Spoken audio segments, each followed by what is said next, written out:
Good morning everyone. मैं doctor Prerna Jain SPC government college Ajmer से। हम MCOM फाइनल के पेपर नंबर 9 ORNQT में से गेम थ्योरी के बारे में बात कर रहे हैं। पिछले लेक्चर में मैंने आपको बताया कि जब हमारे सामने कॉम्पिटिटिव सिचुएशन होती है तो ऐसी कंडीशन में डिसीजन मेकिंग के लिए हम गेम थ्योरी का उपयोग कर सकते हैं। आज इस लेक्चर में हम ये पता करने जा रहे हैं कि इस गेम थ्योरी से रिलेटेड बेसिक टर्म्स क्या है और किस तरह से जो 2% जीरो सम गेम आप आगे पढ़ेंगे उसकी अजम्पशंस क्या है। बेसिकली इस लेक्चर में हम इसको कवर करने की कोशिश करेंगे। तो सबसे पहले इस चैप्टर से रिलेटेड फर्स्ट जो हमारी बेसिक टर्म है, जो शब्दावली, जो नया शब्द हम यूज़ करने जाएंगे, जो नई टर्म हम यूज़ करने जाएंगे वो है 2% जीरो सम गेम। अगर हिंदी में बात करें तो हम कहेंगे कि दो व्यक्ति शून्य योगफल खेल। देखिए, यहाँ जो गेम थ्योरी हम लेने जा रहे हैं, हमारे यहाँ पर ये अजम्पशन चलेगी यहाँ पर इस चैप्टर में कि जिन पर्सन के लिए हम बात कर रहे हैं, जिनके लिए हम गेम थ्योरी का डिज़ाइन करने जा रहे हैं, वहाँ पर सिर्फ दो ही कॉम्पिटिटर है, राइट।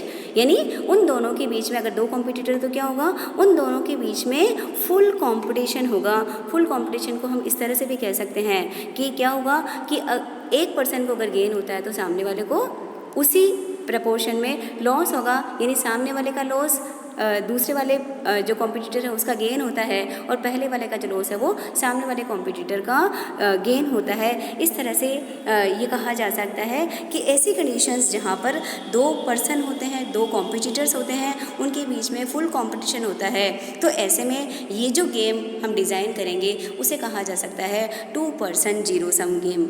इंग्लिश में अगर आप सुनना चाहें तो इसकी डेफिनेशन ये हो जाएगी, a game in which they are only two competitors and the losses of one are the gains of others, right? And it means the net gain of two players will be zero. It is called as 2% zero sum game. इसको हम अगर example से लेना चाहें तो ऐसा कह सकते हैं कि सपोज कीजिए 1000 कस्टमर्स हैं और दोनों कस्टमर को बांटना है आपको, दो कॉम्पिटिटर्स है X और Y। तो यहाँ पर ये कह सकते हैं कि अगर A के पास 80% कस्टमर जाते हैं 100 के, तो इट मीन्स क्या होगा, B के पास रिमेनिंग 200 कस्टमर्स जाएंगे। अगर B के पास 500 जाते हैं तो A के पास 500 रहेंगे। अगर B के पास 600 होते हैं तो रिमेनिंग 400 A के पास होंगे। तो हम ये कह सकते हैं कि X और Y भी बोल सकते हैं, A और B दोनों चीज़ चल जाएगी। नाम आप ध्यान नहीं दीजिए, आप ही देखिए दो कॉम्पिटिटर है। मेन जो यहाँ पे हमारा बात ध्यान रखने की है कि गेम थ्योरी में हम बात करके चल रहे हैं कि सिर्फ हमारे पास 2 कॉम्पिटिटर्स ही हैं। तो फर्स्ट के जितने जैसे यहाँ हम कस्टमर्स की बात कर रहे हैं तो फर्स्ट जो कॉम्पिटिटर है उसके जितने ग्राहकों की संख्या में वृद्धि या कमी होगी वो दूसरे वाले का, जो सामने वाला हमारा ओपोनेंट है, उसके ग्राहकों की संख्या में अगर इधर बढ़ता है तो वहाँ कमी होगी, और अगर फर्स्ट वाले जो दो कॉम्पिटिटर्स हैं उसमें से फर्स्ट का कम होता है तो सेकेंड वाले का बढ़ जाएगा। तो इस तरह से हम यहाँ पर पहली जो टर्म यूज़ करेंगे वो होगा 2% जीरो सम गेम, राइट। ये हमारा जो इस चैप्टर का जो हमारा सिलेबस है वो 2% जीरो सम गेम यानी इसी पर ही बेस्ड है। आगे की सारी जो प्रैक्टिकल प्रॉब्लम्स हम करेंगे वो 2% जीरो सम गेम के रूल्स पर ही बेस्ड होगी।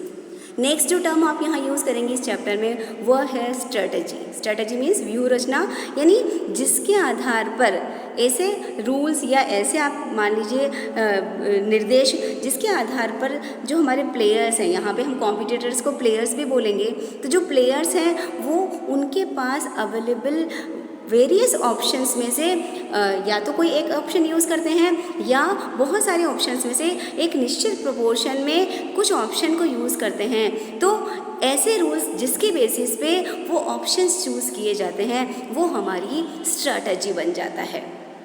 यहाँ जो स्ट्रेटजी है उस स्ट्रेटजी के हम 2 पार्ट्स कर सकते हैं। पहली स्ट्रेटजी बन जाती है हमारी प्योर स्ट्रेटजी और दूसरी स्ट्रेटजी बन जाती है हमारी मिक्स्ड स्ट्रेटजी। यानी जब जो प्लेयर है या जो एक तरह से कॉम्पिटिटर बोल लीजिए, प्लेयर बोल लीजिए, जिसके बारे में हम गेम थ्योरी डिज़ाइन करेंगे, तो जो भी हमारा प्लेयर है अगर वो अपनी स्ट्रेटजी इस तरीके से फ्रेम करता है कि वह हर बार केवल एक ही ऑप्शन को चूज़ करेगा, नॉर्मली जितने भी ऑप्शंस अवेलेबल है A B C D E, पर वो या तो A को चूज़ करेगा, B को चूज़ करेगा, C को चूज़ करेगा। तो अगर एक ही ऑप्शन को चूज़ करता है तो हमारी स्ट्रेटजी जो हो जाती है वो प्योर स्ट्रेटजी हो जाती है।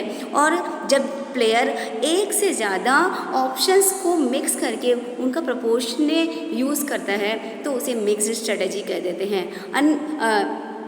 फिर यहाँ क्लियर कर लेते हैं कि नॉर्मली हमारे यहाँ जो गेम थ्योरी से रिलेटेड क्वेश्चंस होंगे वो प्योर स्ट्रेटजी से रिलेटेड होंगे, राइट। तो नेक्स्ट टर्म हो गया हमारा pure strategy and mixed strategy. अब यहाँ पर एक टर्म और आएगा कि जब प्लेयर्स के बारे में आप वहाँ गेम को डिज़ाइन करेंगे तो जैसे 2 प्लेयर ही क्लियर कह रहे हैं कि 2% जीरो सम गेम है, तो हमारे पास क्या होंगे, 2 प्लेयर्स ही होंगे।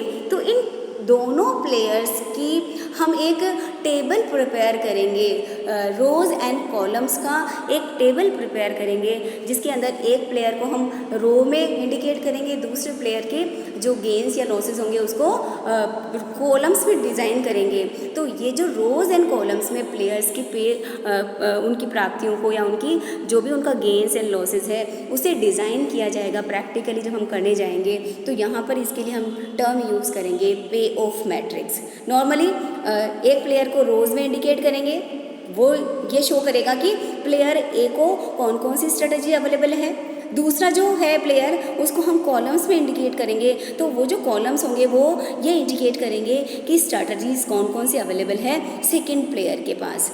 ये ए और बी के जो स्ट्रेटजीज अवेलेबल हैं वो आपको वेरियस कॉम्बिनेशंस में जो आपकी टेबल का या जो मैट्रिक्स आप प्रिपेयर करेंगे उसका इनसाइड का पार्ट बन जाता है। जैसे ए प्लेयर है उसके पास ABCD ऑप्शंस अवेलेबल हैं, बी प्लेयर है उसके पास L1 L2 अवेलेबल है, तो AL A2 या BL1 BL2 इस तरह से हम प्रैक्टिकली कल वाले लेक्चर में इस चीज़ को लेंगे। तो वहाँ क्लियर हो जाता है कि कौन कौन सी स्ट्रेटजीज़ प्लेयर ए के पास अवेलेबल है और कौन सी स्ट्रेटजीज बी का अवेलेबल है। उन दोनों का कॉम्बिनेशन जो बनता है वहाँ इस टर्म का मीनिंग हो जाता है पे ऑफ मैट्रिक्स। अब जब हम 2% जीरो सम गेम को प्रैक्टिकली करने जाएंगे तो यहाँ पर कुछ अजम्पशंस, 2 नंबर का क्वेश्चन बन सकता है कि what are the assumptions for 2% zero sum game. तो यहाँ कुछ अजम्पशंस हैं जिनके बारे में हमें पता होना ज़रूरी है। पहली बात है कि हम ये मान के चल रहे हैं कि 2% जीरो सम गेम में क्या होंगे, 2 प्लेयर्स ही होंगे, ए बी बोल दीजिए, एक्स वाई बोल दीजिए, और जो दोनों ही प्लेयर्स हैं 2 प्लेयर्स होंगे और दोनों ही प्लेयर्स क्या होंगे, दोनों ही रैशनल प्लेयर्स होंगे और दोनों का ही जो इंटेलिजेंस का लेवल है वो इक्वल होगा। Both the players are rational players and their intelligence level are equal. ये बात हमें ध्यान रखनी होगी।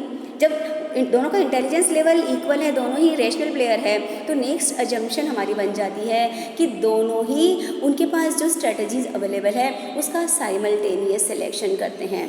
ठीक है, ए अपने हिसाब से करता है, बी करता है, फिर उनका आप सामने वाले की स्ट्रेटजी के अकॉर्डिंग अपना जो सिलेक्शन होता है वो साइमल्टेनियस सिलेक्शन होगा।